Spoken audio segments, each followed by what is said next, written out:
a scalding volcano, parched desert, and frigid glacier.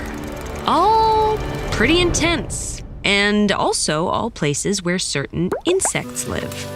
So, how do they do it?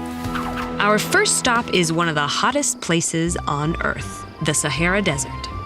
Lots of animals here are only active at night, but not all.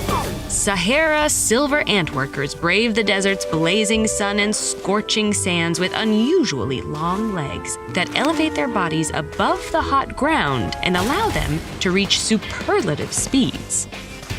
They can sprint a meter per second, each of their feet striking the sand for as little as 7 milliseconds at once, making them the fastest ants on record. But the reason for their silver sheen is also key to keeping cool. The ants are covered in densely packed hair. Instead of having a heat-trapping effect, the hair's triangular structure reflects sunlight and dissipates heat.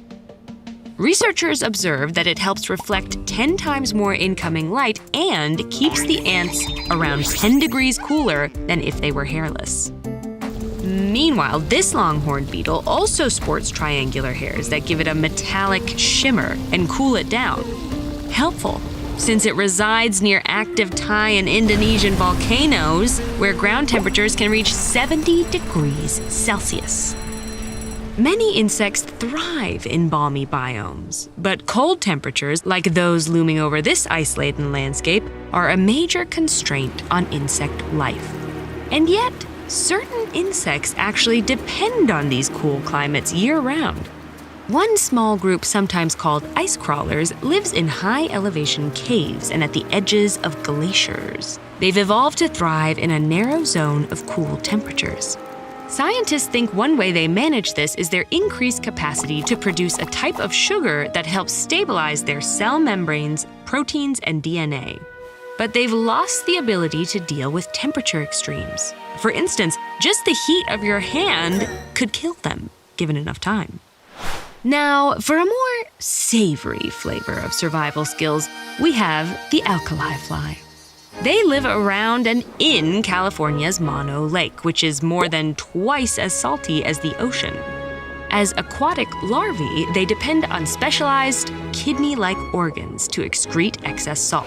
And as adults, they must continue to venture underwater regularly to eat and lay eggs.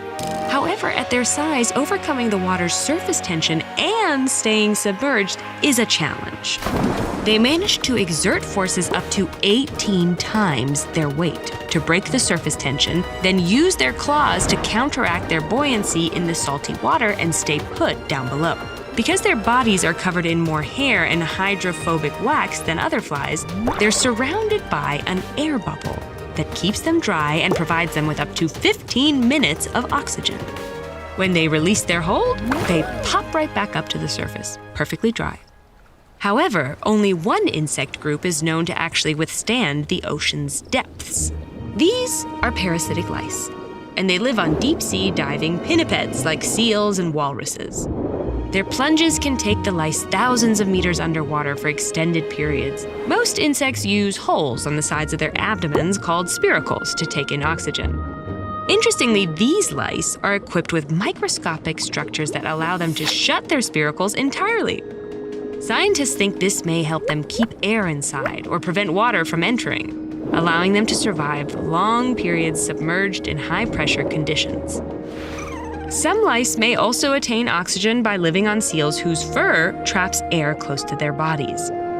Meanwhile, lice on marine mammals with less hair seem to have more scale-like structures on their abdomens, which might help them trap a little layer of air all for themselves.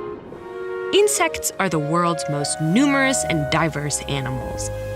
Even in some of the places you might least expect them, there they are, equipped with extreme survival skills, living life on the edge. Now, meet the tardigrade, one of the toughest species on Earth, able to survive its hottest and coldest environments, go without water for decades, and withstand high levels of radiation. How do they do it? Learn more with this video.